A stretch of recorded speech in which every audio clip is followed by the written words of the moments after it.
റഷ്യയിൽ നിന്നും എണ്ണ വാങ്ങാൻ ഇന്ത്യക്ക് അനുമതി നൽകിയ അമേരിക്ക നിലവിൽ 30 ദിവസത്തേക്കാണ് US treasury secretary Scott Bessent Indian റിഫൈനറികൾക്ക് ഇളവ് അനുവദിച്ചിരിക്കുന്നത്.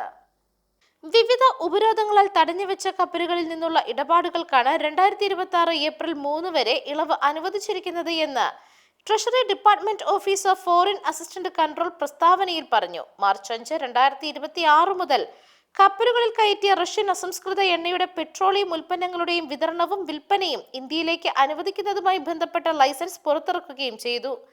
അന്താരാഷ്ട്ര വിപണിയിൽ എണ്ണവില ബാരലിന് $60 നിന്ന് $80 ഉയർന്നതാണ് ഇത്തരമൊരു തീരുമാനമെടുക്കാൻ അമേരിക്കയെ പ്രേരിപ്പിച്ചത് എന്നതാണ് പുറത്തുവരുന്ന റിപ്പോർട്ട്.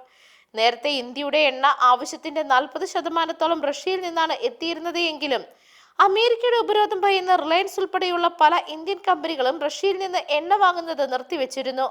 റഷ്യയെ സമ്മർദ്ദത്തിലാക്കുന്നതിന്റെ ഭാഗമായി ഡൊണാൾഡ് ട്രംപ് കഴിഞ്ഞ നവംബറിൽ റഷ്യൻ എണ്ണ കമ്പനികളായ ലൂക്കോയിലിനും റോസ്നെഫ്റ്റിനും ഉപരോധം ഏർപ്പെടുത്തിയിരുന്നു. News desk, മെഗ്നവിഷൻ.